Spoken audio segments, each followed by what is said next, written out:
Hi, I'm Hal Roberts. This is Bridge City News. Here's some of the top stories we've been following. The UCP won another majority in Alberta. We have reaction for both the UCP and NDP candidates. The results from the student vote also came in. It looked quite different following a vote by more than 170,000 students from across the province. And Prime Minister Justin Trudeau spoke at the National Prayer Breakfast in Ottawa. You'll hear what he had to say. Your nation. Your province. Your southern Alberta. From the heart of Lethbridge, it's Bridge City News with Hal Roberts.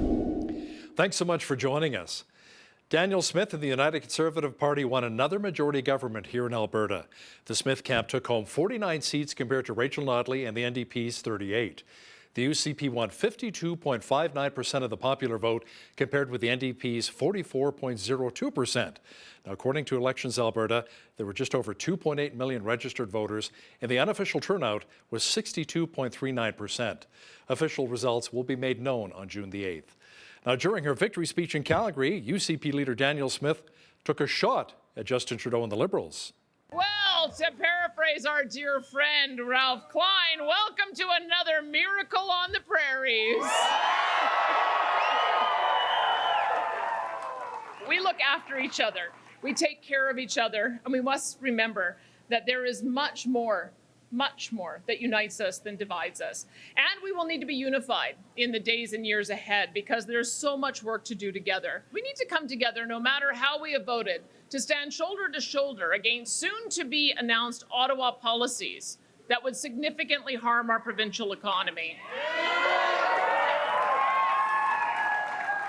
And as Premier, I cannot, under any circumstances, allow these contemplated federal policies to be inflicted upon Albertans. I simply can't, and I won't.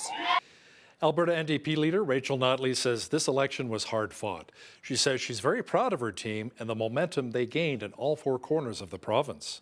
As a movement, we have grown our support in every corner of this province. I'm very pleased that we will be welcoming at least 10 more MLAs to our caucus.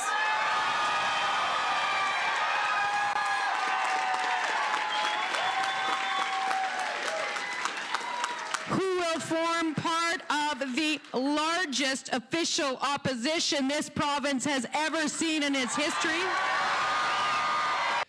Well, it was a very long night in Lethbridge on Monday evening. It was marred by delayed election results arriving from Elections Alberta. Candidates in Lethbridge were up way past midnight as they eagerly awaited the results. BCN's Micah Quinn was at Moxie's to chat with the Lethbridge UCP candidates on Monday evening. I'm glad that throughout it all I was able to secure the vote of the majority of people in Lethbridge East for a second term. It was an extremely tight race on Monday evening for the riding of Lethbridge East. UCP candidate Nathan Neudorf was able to squeeze out the win against NDP candidate Rob Miyashiro. Neudorf collected 11,003 votes compared to Miyashiro's 10,258. We asked Neudorf what he thought of the long wait as election results slowly started to trickle in later in the evening. Overall, I think we need to satisfy all Albertans that the process is absolutely pure, that there wasn't any interference. I don't think that there is any interference whatsoever, but I think we obviously want to see those results come about a little quicker. Supporters of the UCP made it known exactly who they were voting for, with wins from their candidates receiving cheers and losses generating boos. Over in Lethbridge West, it was not quite as close. UCP candidate Cheryl Seaborn was defeated by NDP candidate Shannon Phillips after Seaborn campaigned with the UCP for just under 2 months. Phillips received 12,083 votes compared to Seaborn's 9,534. Seaborn chatted with us following her loss, and even though she didn't pull out the victory, she was still gracious in defeat. When I did this, I wanted no regrets. And I can honestly say we have no regrets. Our team worked so hard. We wanted a positive message out there, and we kept our word on that. We were positive the entire time, and I'm so grateful for that. For Bridge City News, I'm Micah Quinn. Meanwhile, the Owl Acoustic Lounge was packed full of NDP candidates and supporters while they too awaited the results of the election. NDP Lethbridge West candidate Shanna Phillips secured her spot as an MLA for a third term. Rob Miyashiro, meanwhile, fell short of a victory for the Lethbridge East riding. Angela Stewart has that story. It wasn't the outcome they had hoped for during Monday's election results, but many NDP candidates say they remain committed to building a better future for all Albertans, including Lethbridge West candidate Shannon Phillips. Beating out UCP candidate Cheryl Seaborn, Phillips will remain on as MLA for that riding now for her third term. I'm deeply grateful. I'm profoundly grateful. I have profound gratitude to the people of Lethbridge West. With all 17 polls reporting, Phillips beat Seaborn by 2,549 votes. This was a massive campaign on both sides of the dividing line. The number of sign locations, volunteers, first-time NDP voters has just been astonishing. Meanwhile, hoping to have snagged a spot as MLA for Lethbridge East, former two-term city councillor Rob Miyashiro finished as runner-up to UCP incumbent Nathan Neudorf by 745 votes. Media who attended the event requested to speak to Miyashiro following the results, but he was not made available for comment. Although not enough votes to form the next government, the NDP picked up at least 11 seats. This is the largest official opposition in some time, if not ever. And there is no question that we are united behind our leader, Rachel Notley. Previously serving as the finance critic, Phillips says she isn't sure which portfolio she will get, but is happy to take on whatever role she is given. For Bridge City News, I'm Angela Stewart. Prime Minister Justin Trudeau tweeted out his congratulations to UCP leader Daniel Smith. He also said, "Let's keep working together to deliver results for Albertans. Let's create more good jobs, grow our economy, and continue to position Alberta as a leader in clean energy." Meanwhile, Lethbridge Mayor Blaine Hagan commented on Monday night's provincial election results. In a release, Mayor Hagan congratulated both UCP's Nathan Neudorf and NDP's Shanna Phillips and said, "Lethbridge City Council and I will continue to advocate for the supports we need in our city to best serve our residents. We're excited to begin working with our local MLAs and with the new provincial government. We aim to schedule meetings promptly after the next cabinet is formed to ensure election promises to advance Lethbridge's priorities are followed up on." Even though the UCP won a majority government, they still ended up losing a number of seats. Our legislative reporter and the Alberta correspondent with the National Post, Tyler Dawson, says the results were closer than many people anticipated. The surprise, I think, was just how slim that majority is. Now, they have 49 seats, the NDP has 38 seats. So that's an 11-seat spread. But what sort of matters here is that 44 seats is the majority. So that gives them, sort of a handful of people to play with. And of course, Jennifer Johnson, the Lacombe-Panoka candidate, has been told she won't be in caucus, and they need to select a speaker. So that's basically a 3-person majority at the end of the day, which is a very slender majority, the tightest smallest majority, I think, ever in an Alberta provincial election. Mr. Tyler Dawson will have more on the Alberta election results, including why he thought both the UCP's Jason Copping and Casey Medu lost their seats. He'll have details coming up in the second half of our program. There appeared to be a lot of issues from Elections Alberta getting the results out in a timely manner on Monday night. That made for a late night for many of us journalists. Political reporter Brian Lee says there was really no excuse for the delays in the vote results being released sooner rather than later for each riding. I know some people are worried about electronic voting, but this has the paper ballot backup. If there's a problem or an irregularity, or you say, well, wait a minute, why did that, riding or that neighborhood suddenly flip? It never votes that way. You can go in and you can count the ballots by hand from the original paper. So, it's a good compromise and good backup system that maybe Elections Alberta wants to look, and they can come to Toronto. I'll show them around. Make sure you catch the full colorful interview with Toronto Sun columnist Brian Lilly and BCN's Jeanette Rocher coming up after Business News. The results from the Student Vote Alberta are in. More than 170,000 elementary and high school students took part in the event coinciding with the provincial election. After learning about government and democracy and researching both parties, students cast their ballots for the candidates running in their school's electoral division. The NDP ended up taking 42.1% of the popular vote and won 48 seats, forming a majority government. Leader Rachel Notley held on to her seat in Edmonton Strathcona. The UCP, meanwhile, formed the official opposition by taking 38 seats and winning 40.3% of the popular vote. Leader Daniel Smith won her seat in Brooks Medicine Hat. No other parties won seats from Student Vote Alberta.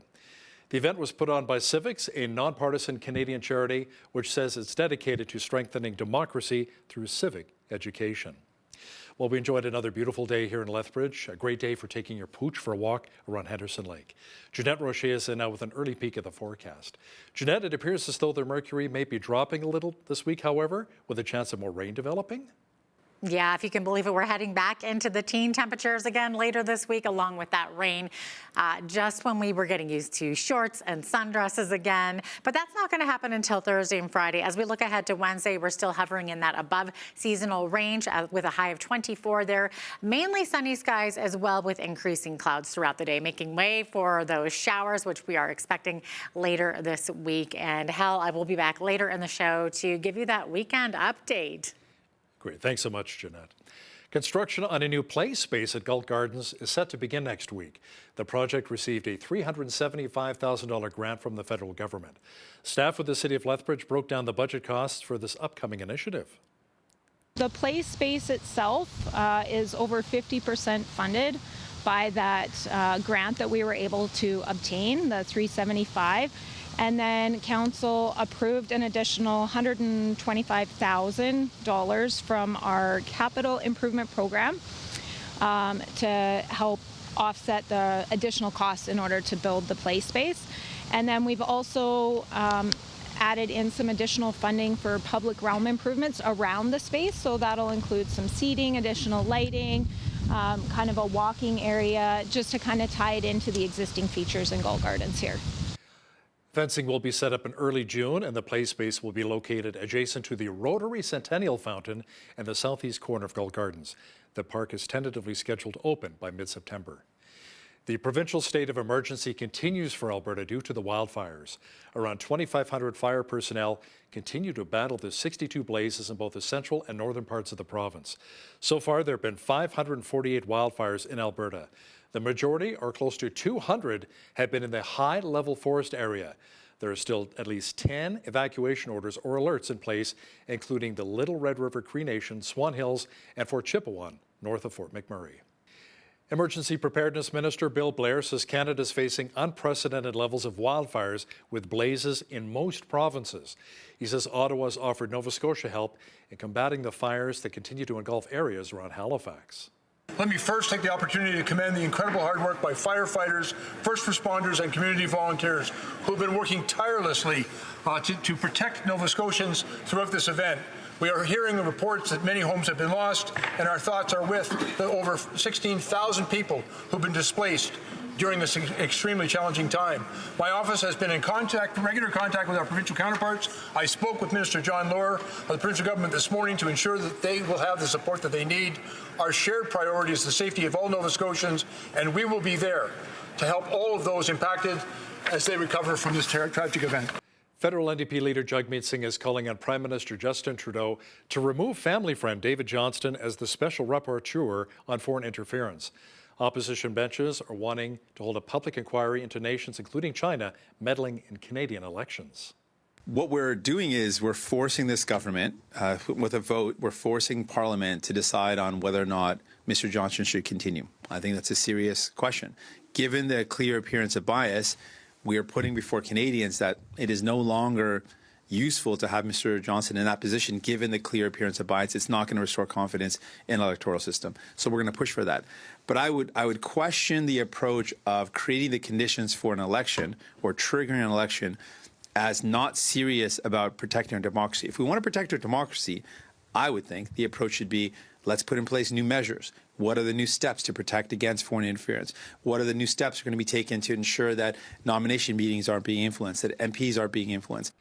A Saskatchewan MP says we shouldn't believe that NDP leader Jagmeet Singh wants to see a public inquiry into foreign interference in our elections. Brad Radikoff from Saskatoon West says Singh likes to talk a big game, but that's about it. He loves to criticize the Liberals on Twitter, but in this House, he supports the Liberals every time. This motion today is a good example. Conservatives have been calling for an independent public inquiry for months. All the while, the NDP have supported the Liberals' fake rapporteur. Now, all of a sudden, the NDP are making it look like they support our idea of a public inquiry. But we know that when push comes to shove, they will protect their Liberal coalition partners and allow them to continue with their cover-up. How do I know? This House has already passed a motion months ago asking for a public inquiry, supported by the NDP. Yet, the Liberals have ignored this request, and the NDP have done nothing. The National Prayer Breakfast took place in our nation's capital. The annual event is held under the authority of the Senate, the House of Commons, and on behalf of the Parliamentary Prayer Breakfast Group. Prime Minister Justin Trudeau says churches play a key role in our society. I see it in the way Christians have welcomed refugees of all different faiths from places like Ukraine and Afghanistan and helped clothe them and find shelter for them. In the ways churches help feed the vulnerable in big cities and rural communities, and the care and social programs offered to seniors. In the ways we work together to provide childcare in communities across the country. You care for your communities, not only in times of crisis like we're seeing with the churches in Nova Scotia taking in wildfire evacuees, but day in and day out. Strong, caring communities are at the core of Canada. Veteran Hollywood actor and Christian activist Kirk Cameron spoke out about backlash he received when he reached out to libraries to promote his children's book. During a recent interview with the Babylon Bee, Cameron says it is wrong that so many, quote, woke libraries in the United States allow drag queens to read to kids, but won't allow him to read his children's book, which brings a powerful Christian message. I wrote this new children's book, and it's all about teaching kids biblical wisdom and the fruit of the Spirit. You know, love, joy, peace, patience, kindness, goodness, gentleness. And I wanted to read it at public libraries because story hours are all the rage now. And I was denied by over 50 woke libraries that previously held drag queen story hours. That's so crazy. So if you want to read about wokeness as a man with a beard, in fishnet stockings and heels to little toddlers about gender and sexuality and other topics that come on. But if it's about love, joy, kindness, and loving God, it's a hard no. And what we did was push back on this because we figured that would be the response from these libraries. And we wrote a letter. I gave them a free copy of the book and said, I think you'll agree these are the values we want for all of our kids. But if you persist in the discrimination because of my sincerely held viewpoint about loving God and others, I'm prepared to exercise my constitutional rights. And we immediately got emails with links to sign up for story hours at these libraries. And when we went to Indianapolis, which was the first one, who said that our community is not interested in your messaging, we had over 2,500 parents and children show up and overwhelm that library on all 6 floors, out the front door and down the street. Oh, it's incredible. Well, it was another incredible day across much of southwestern Alberta, but there's a chance of more moisture in the forecast. We'll tell you when exactly in just a moment.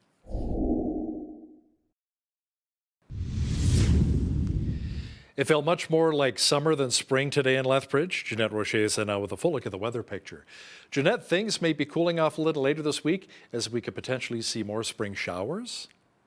Yeah, Thursday and Friday is when that rain can be developing there. So we are looking at the periods of rain on a Thursday with a high of 19, 40% chance of showers on Friday with a high of 17. So that's when we're getting into those cooler teen temperatures. But until then, we were sitting at a high of 29 today, 24 for Wednesday with mainly sunny skies, increasing clouds throughout the day. So if you're going to hit the patio this week, I would suggest it would be this evening at Tuesday before we hit that rain and teen temperatures again. But as we get into the weekend, though, we're getting into some decent temperatures again, high of 24 degrees, mainly sunny skies, all the way up to 28 again on Sunday with partly cloudy skies. And then we are seeing that potential of rain again developing on Monday, a 30% chance of showers then with a high of 25 degrees. So average high for this time of year, 20. So we're mainly hovering above that. Average low, 7 degrees. 34 was our high temperature on this day back in 1986. And in 1989, we were sitting at a chilly minus close to very cold for this time of year, considering we are almost at June now.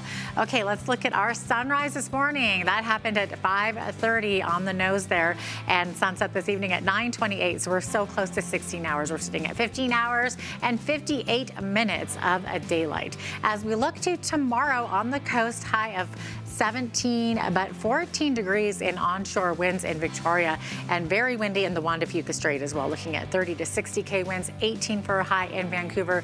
Much warmer inland though, sunshine. Edmonton, not so sunny, looking at a chance of showers there with a risk of a thunderstorm, high of 23 degrees. Same thing for Calgary, showers and a risk of thunderstorm, high of 24. As we look to the rest of the prairies, we're also seeing a lot of showers, so 60% chance of showers in both Saskatoon and Regina with that risk of thunderstorm. High temperatures as well, 30 degrees for a high, 28 for a high in Regina. We're looking at high humidexes as well in the 33 and 34 range. High of 30 degrees in Winnipeg tomorrow, looking at a 30% chance of showers and a risk of a thunderstorm. Very humid there as well.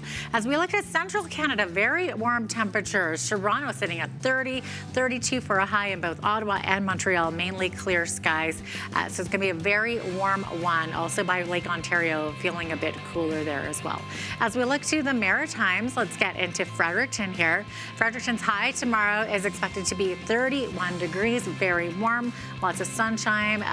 Same thing for Halifax there. Halifax still looking at sunshine, but also hazy conditions as there is an air quality index in effect there, air quality statement, I should say. They were sitting at 4, which is moderate, but with that smoke from the wildfire, it is creating reduced visibility as well as poor air quality with high of 25 there, 25 for a high in Charlottetown tomorrow, and a high of 12 expected in St. John's, Newfoundland, looking at some shower activity on the coast there as well. So there you have it. That is your forecast.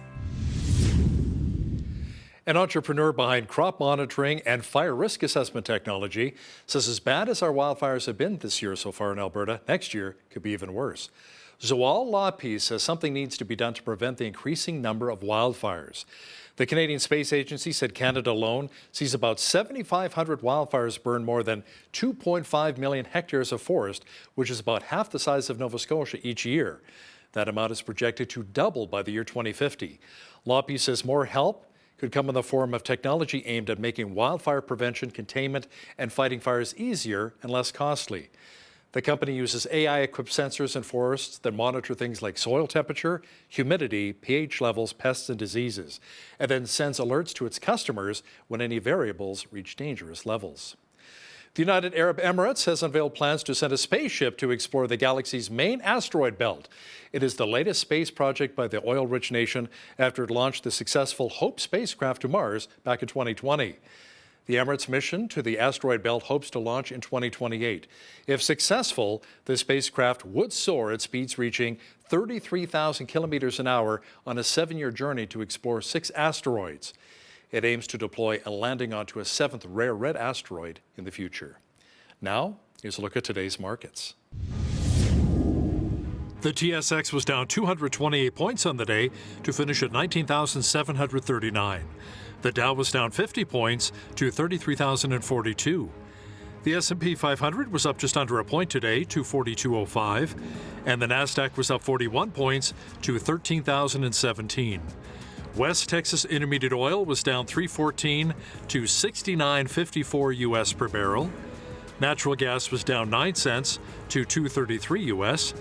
Gold was up 2 cents to 19.5936 US an ounce, and silver was even on the day at 23.17 US an ounce. Feed wheat is at $11.04 per bushel, barley's at $8.81, canola's at $14.92, and corn is at $10.05 per bushel. Live cattle June contract was up $1.53 to $168.88. Feeder cattle August contract was up $3.85 to $237.78. And lean hogs June contract was up $4.75 to $80.83. The Canadian dollar was even over the past 24 hours at 73.52 US.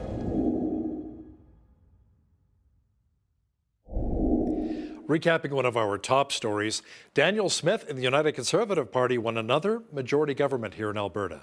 The Smith camp took home 49 seats compared to Rachel Notley and the NDP's 38. The UCP won just over 52% of the popular vote compared with the NDP's 44%. According to Elections Alberta, there were just over 2.8 million registered voters, and the unofficial turnout was just over 62%. Official results will be released on June the 8th. Our legislative reporter, Tyler Dawson, will have more on Monday night's election results shortly, including some of the high-profile candidates which lost their seats. Listen, if you see news happening in your community, be sure to drop us an email at info@bridgecitynews.ca. We'd love to hear from you.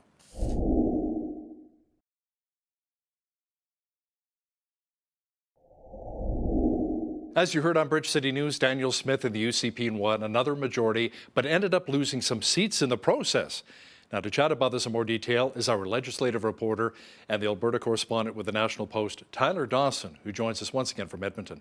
Tyler, it was a late night for so many of us as the results slowly trickled in from Elections Alberta. Were you kind of surprised by the results? I mean, the 2019 election saw the UCP win 63 seats, and that number has dwindled down considerably, but still majority territory. Yeah, I think it was a reasonable conclusion that the UCP were probably going to get a majority. But the surprise, I think, was just how slim that majority is. Now, they have 49 seats. The NDP has 38 seats. So that's an 11-seat spread. But what kind of matters here is that 44 seats is the majority.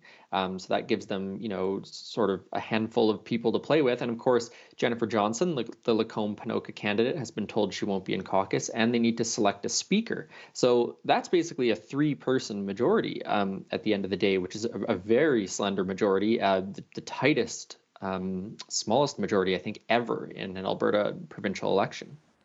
Now, this is the second straight defeat for NDP leader Rachel Notley. Tyler, will she be sticking around as party leader? What are your thoughts? She says she will.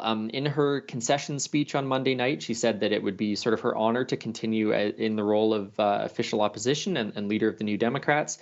You do have to wonder if she's going to stick around for the next election. She's now actually the longest serving MLA, first elected in 2008 in her riding of Edmonton Strathcona. And so you do have to wonder, does she have another election in her? I guess the other question is, do the New Democrats have an obvious heir apparent, someone who could step into her shoes? I think much of the NDP brand is also the Rachel Notley brand. You almost have sort of a Jack Layton federal NDP thing going on here. It's kind of hard, honestly, for me anyways, to imagine a different leader taking over that party. But she's going to be leader for the foreseeable future, whether she runs in the next election, I think at this point would just be guesswork. Tyler, actually, some people were talking about NDP Lethbridge West candidate Shannon Phillips, who was re-elected, may be the heir apparent to Rachel Notley, so we'll actually see what happens there. Now, where did the NDP go wrong? Was it the talk of raising the corporate income tax from 8 to 11%? Was that enough to maybe scare many Alberta voters? I think that's one possibility. I think there's going to be a lot of discussion in the next couple of days about why the NDP couldn't quite bring it over the finish line. I think that the corporate tax hike is probably part of the story. I think almost certainly the debate is part of the story. Danielle Smith almost certainly overperformed in that debate. She was very, very disciplined, very on message, did not have any sort of remarks that might have raised some eyebrows. So that's a possible turning point, a possible misstep on the part of the NDP, Rachel Notley not coming off stronger in that debate. But, broadly speaking, I don't think either campaign really had any massive mistakes. This was it's a very boring election in some ways. There was not a big issue. There was not all that much drama. There was not any sort of big issue that came out of nowhere, any gaffe, so kind of a strange election, but you do have to just think that, whatever Rachel Notley and the NDP did, it wasn't quite enough to persuade more former UCP voters to come over to them. And I think they have to ask themselves the question of why. So outside of the debate, what did Daniel Smith and the UCP really do right this election? Was it maybe focusing on jobs and the economy? My suspicion is that it was focusing on Rachel Notley's record when she was in government from 2015 to 2019, and that's sort of inextricably bound with jobs in the economy because, of course, those years were not very good economic years. And there's also, a fair bit of debate over to what extent that was Rachel Notley's fault or not. But when they're able to say, look, do you want to go back to those years if we reelect Rachel Notley? That's a pretty potent message to Albertans who are, have emerged from the pandemic, who dealt with several years of economic downturn. So yeah, I do think that the jobs and economy stuff was a major success for the UCP. I don't think they were as effective as Jason Kenney was in 2019 when he was sort of jobs economy pipeline. That just completely overwhelmed the election, and there was space for other issues, but the NDP sort of failed to make this election about, for example, healthcare, which was something they certainly wanted to talk about. And the UCP was quite effective at saying, look at Rachel Notley's economic record. This is what we are doing. Do you want to continue the path we are on economically? So I think they did a really good job on that. Now, Tyler, some high-profile names for the UCP lost their seats, including Jason Copping and Casey Madu. What happened there? Well, Casey Madu, who was the deputy premier under Danielle Smith and justice minister under Jason Kenney, held the lone UCP seat in sort of Edmonton proper. So he got skunked, and the NDP took all 20 seats in sort of actual Edmonton. There's some UCP seats still in the so-called donut ridings around the city, but that was just very clearly a factor in Edmonton pivoting to the NDP. And of course, Casey Madu had his own sort of scandal during the Kenney years when he contacted the Edmonton police chief over a ticket he received. So that may have played a factor as well. And Jason Copping was the labor minister under Kenney and health minister under Danielle Smith. I think similar thing there. There were a number of ridings in Calgary that flipped on Monday night, and he was probably caught up in that wave. I would suspect that part of the government's record on COVID-19 played into the end of the health minister. But in some ways, you can either say this person did something wrong or they goofed in some way. But, there is also just the broader trends that were afoot last night. And that broader trend was the NDP making advances on the UCP. And there were a few UCP casualties in the mix. And speaking of big names, Tyler Shandro, at this point in time, Elections Alberta is saying that he's behind in his riding right now by the very slim margin. Oh, an astonishingly slim margin. 7 votes is what Elections Alberta is projecting. Now, there's very likely going to be a recount in that case because it is so slim. But at this hour, Tyler Shandro also looking to lose his seat. And, he, of course, was caught up in the ethics commissioner report where Danielle Smith was criticized for contacting him about Artur Pawlowski's COVID-related cases. And he also had that altercation with a family doctor on their driveway. So Tyler Shandro had a bit of a mixed record, I think is safe to say. And again, as I just said, unclear, was it that stuff or was it just simply that the tide's turning a little bit on Monday? Now, a number of Albertans thought this election was going to be a UCP blowout, but the pollsters really didn't buy it, and it was closer than many people realize. And it was closer, I would say, than a good number of the pollsters predicted. The polls sort of showed a little bit of a UCP lead going into this, and that's sort of what held throughout the night. But yeah, Alberta's gone so heavily conservative so often in the past that Monday night, I think, was a little bit of a surprise for people. And, the thing that is, maybe atypical about it is there's sort of these 3 constituencies that we've talked about before, Edmonton, Calgary, and the rest of the province. And usually you win 2 out of 3 to form government. What's interesting about last night is the UCP kind of won, 1.5, and that was enough. They won half of Calgary and they won sort of rural and small town Alberta by and large. So a little bit of a twist in sort of this narrative of how Alberta elections are won as well. Now, here in Lethbridge, UCP Lethbridge East candidate Nathan Neudorf won. He's also Smith's deputy premier and infrastructure minister. And the NDP Shannon Phillips also kept hers. I got to say, Tyler, that Lethbridge is really a city divided when it comes to politics. It certainly sounds like it, eh? You know, there is, from what we've talked about, there are a couple pretty strong campaigns going on there, and a very strong challenger to Shannon Phillips, and she's come out on top, and Nathan Neudorf as well. And, you know, for Neudorf in particular, you have to wonder what role he's going to get in cabinet this time around. You know, if we end up having Casey Madhu, Tyler Shandro, and Jason Copping all out, you know, you've lost some senior ministers there, and there's going to be some opportunity for some of the newer folks in caucus to maybe make a bit of a splash once it comes time to select a cabinet. Now that the dust is slowly settling on this provincial election, what is really next for Premier-elect Danielle Smith and her party, and what will her relationship look like with the Trudeau government moving forward? Well, first things first is probably to figure out the cabinet question, I would imagine. I don't think we know yet whether or not there's going to be a sort of summer sitting of the legislature. It would not surprise me if they push that off till fall. But certainly we should see a cabinet announcement in the next little while to know who's going to be forming that group of people. As for the relationship with the Trudeau Liberals, well, you know, in her victory speech on Monday night, Smith did sort of the usual victory stuff, thanked her supporters, reached out to Albertans across the aisle, and then pivoted to an attack on the Trudeau Liberals.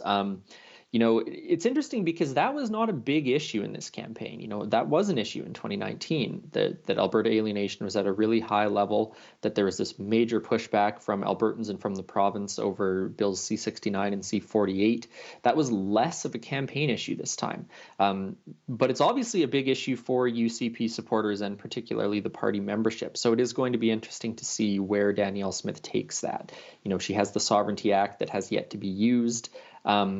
So, you know, is that going to become an issue in play? So, you know, or is it just going to be more rhetoric, a lot of which we saw from the Kenney government before her? So, bit of an open question there, but she certainly came out on Monday night with both barrels firing. Now, lost in all of this is the fact that the Alberta Green Party, Tyler, finished third, beating out the Alberta Party. The Greens got, I think, just over 14,000 votes, 14,085 votes, compared to 12,715 for the Alberta Party. But this was really still a two-horse race, wasn't it, between the UCP and the NDP? Absolutely. You know, the NDP had something like 750,000 votes and the UCP had something like 920,000 votes. So, you know, these other parties did not make a big splash in sort of the overall scheme of things. They almost mattered in a couple places, particularly Banff, Kananaskis, where, again, a very, very thin margin between the UCP and the NDP. And if you look at the numbers, the Green Party took a good but small, you know, portion of those numbers, which certainly had the New Democrats on the edge of their seats on Monday. But you know, someone's going to have to write an obituary for the Alberta Liberal Party and possibly the Alberta Party as well. What about some of these independent parties as well that talk about sovereignty? They want to separate from the rest of Canada. Mm-hmm. We saw a number of them as well. Is this just vanity projects for a lot of the leaders of these particular parties? Or, I mean, they're very passionate about what they believe in and their agenda. You know, these parties have sort of always existed, I would say. You know, there has been independence-related movements in Alberta for a long, long time. You know, the Solidarity movement, Artur Pawlowski's group picked up, I think, around 12,000 votes maybe, which, again, you know, some of those might have played a little bit of a role in Calgary because those margins were razor thin in some of those ridings that the NDP won and some of those ridings that the UCP won. So I think there's going to be a little more analysis to be done on just how much those parties mattered. But you know, we are certainly not talking on either the right or the left like the vote splitting we had in the past. You know, the right split the vote in 2015, and the left had a little bit of a split vote in 2019. So those parties, I think, will continue to exist. I think pretty much everyone agrees that it's good to have alternate options where people can really, you know, vote with their heart as opposed to voting for the lesser of two evils, for example. But you know, unless something really changes in the next few years, it's pretty hard to imagine there even being a third party in the legislature at any time soon.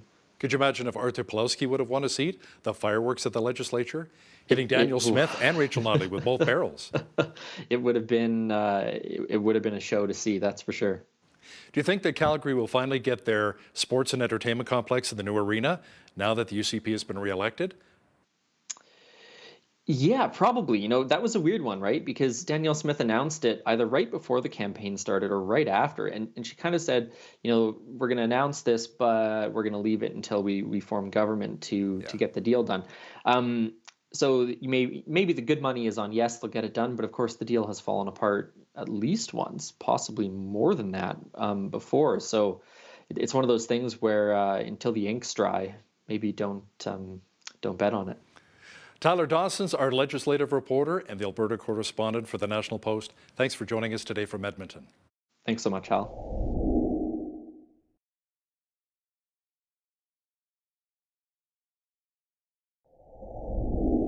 Another big night in Alberta, albeit a slow one, as the United Conservative Party wins a majority government. Plus, Aaron O'Toole makes an announcement in the House about what CSIS told him regarding China's interference. Federal political correspondent and Toronto Sun columnist Brian Lilly is here to weigh in on it all. Brian, welcome back to Bridge City News. Great to have you on. Thanks for having me. And, what a night in Alberta politics on Monday. Absolutely. I know I was here pretty late last night. Okay, so it was a big night in Alberta. The UCP winning a majority government with 49 seats. The numbers are still unofficial at this time, but Premier-elect Danielle Smith made her victory speech. So, Brian, what do you think the relationship will be like between the newly re-elected Smith government in Edmonton and the Trudeau government in Ottawa? It's going to be rocky, but, if the two leaders are smart, won't be unworkable. And what I mean by that is, we heard Danielle Smith in her victory speech take a shot at Justin Trudeau right off the top. We're going to stand here against Ottawa interfering in Alberta's livelihood. And, okay, so that's expected. And we can expect that Justin Trudeau is going to take shots. And you'll hear Liberals out of Ottawa sniping about how she's got a reduced mandate. I mean, ignoring the fact that Justin Trudeau is running a minority government after losing seats in the last two elections and having the smallest plurality of votes. He doesn't even have the plurality of votes. He lost the popular vote, and he's got the smallest percentage of the popular vote to form government in Canadian history. They're still going to snipe that, Smith has a reduced mandate, which is true, but she's still doing better than Justin Trudeau. But on the working together side, there are certain things that we've already seen that they will work together on. The $10 a day childcare program. That's something that parents want, or a good number of parents want, and the program's there. Danielle Smith is going to continue to work on that to try and make lives better for working moms and dads in Alberta. We saw before the election was called that she was willing and ready to jump on the new healthcare deal and say, yeah, I'll be a part of that. Why would she do that? Because who wants to go into an election saying, oh, no, I'm against taking federal money? Sure, it wasn't enough federal money and she's going to want more, but you don't go into a provincial election where healthcare is going to be an issue saying, yeah, they offered me billions and I said no. So you'll see them working together on issues like that while still taking pot shots at each other. I don't expect it to be, a constant, endless stream of fighting, but I do expect it to be bumpy. Mm-hmm. So we're assuming that Trudeau then would have preferred a Notley government? Oh, he was so in tune with Rachel Notley when she was premier and he was prime minister. He absolutely would have preferred a Notley government. He'd prefer to have Liberals and New Democrats straight across the country. When his father, Pierre Trudeau, won or was running for the Liberal leadership in '68, there was a famous line by a Liberal cabinet minister caught on camera saying, don't let the insert bad name here win. He's a socialist. And, you can say the same thing about Justin Trudeau. He's more of a New Democrat than a Liberal. So, yeah, he would have preferred Rachel Notley. They align more. Although it was interesting to hear Notley take Jagmeet Singh to task during the election campaign, trying to show some distance between her party and the federal party on issues around climate change and carbon taxes and how they would deal with the oil industry. So, even she would be a bit closer to Justin Trudeau than she would be on Jagmeet Singh on that. Trudeau, he's going to deal with this and he'll try and score some points in fighting with Danielle Smith, but absolutely would have preferred a Rachel Notley victory, which, when you look at how close some Calgary ridings were. Apparently only a few thousand votes are the real difference between flipping a good number of seats in Calgary. So the election wasn't tight in Edmonton or outside of Calgary, but it definitely was in Calgary. Yeah, for sure. And we kind of expected that as well. And of course, Brian, at the top of the interview, we alluded to how long the night was. And it seemed that the vote count took forever. How are things in Ontario? Quite a bit different, aren't they? They are. So there's two different things, from my understanding, two big changes that Elections Alberta brought in. One, instead of reporting poll by poll, and there might be in certain ridings 100 or 150 polling stations, you know, the desk that you go to cast your ballot, that is a polling place. And the next desk over is another polling place. And normally they report their votes individually. And that's the way that Alberta's traditionally done it. And, you know, the polling places are grouped by geographic region, your street, your neighborhood. They grouped them together last night and reported in a different way. And so, you know, maybe this polling desk was, you know, ready and counted right away. Well, they got to wait for 10 others before they can report. So that delayed things. And also, they didn't seem to have these electronic tabulators working for the advance vote. Now, in Ontario, for our provincial elections, we use a paper ballot, but it's counted automatically by a machine. And you watch it go into the machine, and then it goes through the counting machine, it's scanned, and goes into a cardboard ballot box, traditional ballot box that gets sealed. So it's counted electronically, but there's a backup paper ballot there. You know, I think that is the way to go. We've been using that for decades here for municipal and provincial elections. It works very well. Broadcasters hate it because you know the results 10 minutes after the polls close.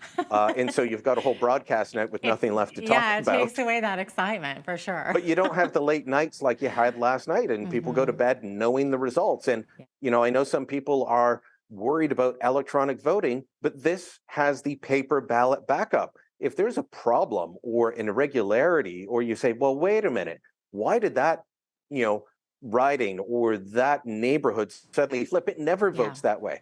You can go in and you can count the ballots by hand from the original paper. So, you know, it's a good compromise and good backup system that maybe Elections Alberta wants to look, and they can come to Toronto. I'll show them around. Okay, sounds good, Brian. Yes, that was very, very frustrating.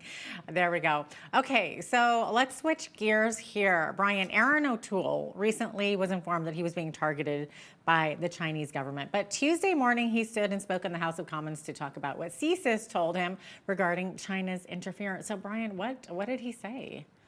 He didn't go deep into detail, and he cited his history of being a commissioned officer under Her Majesty Queen Elizabeth when he was in the Army, when he was in the Air Force, as being why he didn't want to give up the full details. But he did say he's going to exercise his parliamentary privilege. He could have stood up in the House of Commons and said everything in full detail of what CSIS told him, but he didn't. Instead, he painted a picture in broad strokes, where he described how he was targeted, the methods, some of the methods that China used, the timing of it, the fact that the government knew about it before the 2021 election and didn't do anything about it. So the party was targeted. O'Toole himself was targeted.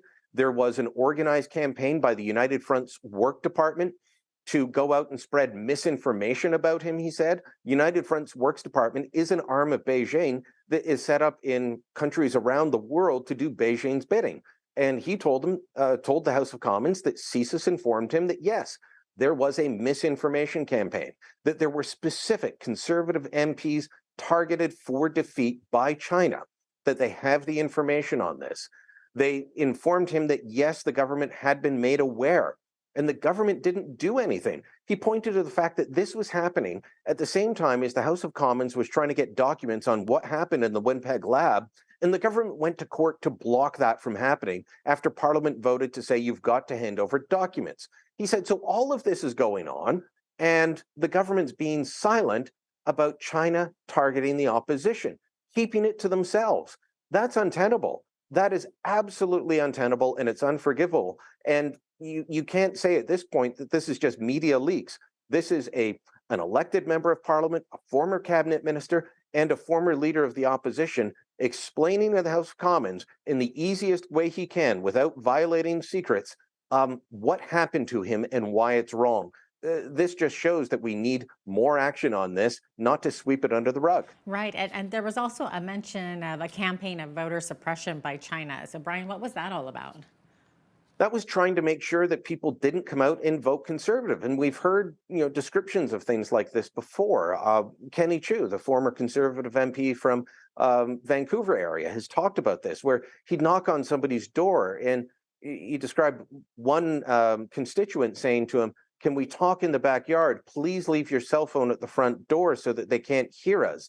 And then they'd go into the backyard because the man didn't believe there were any bugs in the backyard, and he had to explain that China was intimidating people not to vote for somebody else, but at times telling them, don't vote for the Conservative. And that was in Kenny Chiu's riding. Of course, he's one of the MPs who lost in the 2021 election. He had put forward the idea of a foreign agents registry. So that's the voter suppression. And then he was also a victim of the misinformation campaign, saying that the foreign agents registry, which says if you're lobbying on behalf of a foreign government, you have to register. Well, that was portrayed as if you're Chinese, you're going to have to register, and then they'll use that to throw you out of the country. That was not accurate at all. But those were the sorts of things that were going on in the last election. The government knew about it. They were informed. They did nothing. Okay, and now, Brian, it looks like we have the federal NDP putting forward a motion calling once again for a public inquiry into China's interference. And they're also calling for David Johnston to step aside. So do you think that this motion will pass? And if it does, what will happen then? Well, if it does pass, I don't see how David Johnston stays on. How do you stay on as the Prime Minister's special rapporteur when the majority of MPs say your services are not welcome and we don't trust you, or we believe there's an apprehension of bias? Jagmeet Singh isn't saying that David Johnston is biased. He's just saying the situation on the ground, his connections with Trudeau, the fact that he hired a lawyer as his general counsel to aid in writing the report and gathering the information and conducting all of this work, that she's a longtime Liberal donor. All of these things add up to making people question the validity of the report, the validity of Johnston's work, and it makes it untenable. Well, if Johnston doesn't resign before the vote happens or within 5 minutes of it happening, that's another black mark on him. He never should have accepted this. So, I expect that Johnston will resign. I will be shocked and appalled if he does not. Now, what does the government do if this motion passes? Well, they ignored the last call by Parliament back in March, 172 to 149, calling for a public inquiry. That didn't, result in any action by the government. They might ignore it again. There's also talk of prorogation happening, of the Trudeau Liberals trying to shut things down. My view is that Jagmeet Singh needs to say to the Prime Minister, you know what? If you don't call a public inquiry, the coalition's off. That doesn't mean that we go to an election. It just means that the government doesn't have an automatic dance partner. They don't have another party that's going to rubber stamp everything they want to do. They'll have to go on a case-by-case basis, and they could lose. That would show some strength by Mr. Singh. That would put the government on notice, and it would restore power to MPs, which is where it should be. Brian, the opioid crisis is something that has hit cities and towns across Canada. It's hit it pretty hard, too. Now, on Monday, the House voted down a motion from the Conservatives calling on the government to change course on drug policy. So what were they asking for exactly? They were asking the government to back away from the latest expansion of what's known as harm reduction. We've been debating for years things like safe injection sites. Well, those are now spread across the country, and the overdose crisis has gotten worse, not better. Now there's a move to something called safe supply. So to try and get you off fentanyl, there's different drugs that the government will prescribe you and give you. This is leading to all kinds of problems, whether it's in Vancouver, whether it's in London, Ontario, where studies have been done. And I'm sure it's happening in Lethbridge if you are unfortunate to have safer supply moving there. People are taking these drugs, which aren't as potent, and they're either crushing up the pills and injecting them, which causes all kinds of physical problems, overdoses, other medical issues, or they're selling them on the streets, sometimes to kids as young as 12 and 14, to buy fentanyl. So this is a a problem that's been documented. The alarm's been raised by doctors who had been supportive of these programs. And the Trudeau government says, no, we believe in the science. I mean, that's the term they use all the time, the science. Where have we heard that before? And they're refusing to back down on this. They claim the Poilievre Conservatives just want to go back to the 1980s war on drugs. What they called for was end spending money on buying drugs for addicts and put that money into paying for treatment, recovery treatment for addicts. What we've done in Canada is we've expanded the drug supply, made it easier to get. We're decriminalizing in different parts of the country, and we're not offering extra treatment. So we're making it easier to get drugs.